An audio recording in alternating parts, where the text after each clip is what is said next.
একটি চক্র খুব সুকৌশলে জ্বালানি কিংবা বিদ্যুৎ সেক্টরকে অস্থিতিশীল করার জন্য সক্রিয়, বেশ সক্রিয়। তারা বিভিন্নভাবে বিভিন্ন বিভ্রান্তিকর বক্তব্য উপস্থাপন করছে। সরকার কিন্তু একবারও অস্বীকার করেনি যে বহু মানুষ, বাংলাদেশের বহু মানুষ এই মুহূর্তে বিদ্যুৎ ও গ্যাস সংক্রান্ত বিষয় অনেক কষ্ট ভোগ করছে, আমরা জানি এটি। তবে আমি মাত্র উল্লেখ করেছি, আমরা সামগ্রিকভাবে একটি ভঙ্গুর অবস্থা বা ব্যবস্থা আমরা উত্তরাধিকার সূত্রে পেয়েছি। গ্যাস বা জ্বালানি বা পেট্রোল সামগ্রিকভাবে জ্বালানি খাতে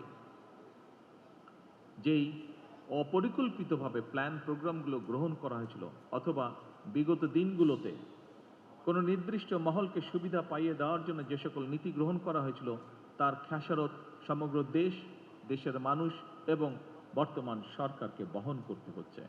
সেজন্যই আমরা এর মধ্যে কাজ শুরু করেছি।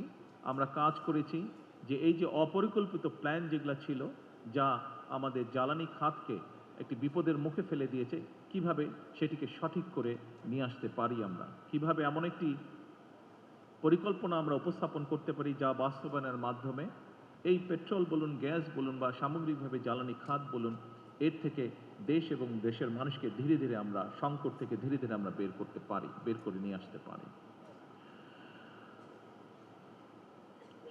সম্মানিত উপস্থিতিবৃন্দ, সরকার শিক্ষা, স্বাস্থ্য, জ্বালানি সহ প্রতিটি সেক্টরকে স্বয়ংসম্পূর্ণ এবং স্বনির্ভর করতে বাস্তবমুখী পরিকল্পনা গ্রহণ এবং তা বাস্তবায়নের কাজ এরই ভিতরে শুরু করেছে।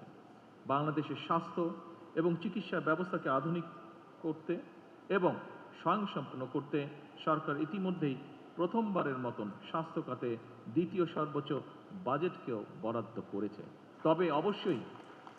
তবে অবশ্যই এখানে শুধু সরকার না, সরকারের পাশাপাশি সরকারের সাথে সমগ্র বাংলাদেশে আপনারা যারা চিকিৎসক আছেন, সেটি উপজেলা পর্যায়ে হোক, জেলা পর্যায়ে হোক, ঢাকা বা বিভাগ যে কোনো পর্যায়ে হোক না কেন, সকল চিকিৎসককে, সরকারি বেসরকারি সকল চিকিৎসকবৃন্দ আপনাদেরকেও এগিয়ে আসতে হবে।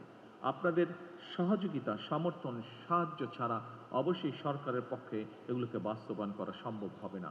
আমাদের সকলের মিলিত প্রচেষ্টার মাধ্যমেই যে জিডিপির যে 5% আমরা নিয়ে যেতে চাচ্ছি স্বাস্থ্য খাতে, এটিকে যদি সঠিকভাবে প্রয়োগ করতে হয়, এর মাধ্যমে যদি দেশ এবং মানুষকে বেনিফিট দিতে হয়, তাহলে অবশ্যই আমাদের সকলকে একসাথে কাজ করতে হবে।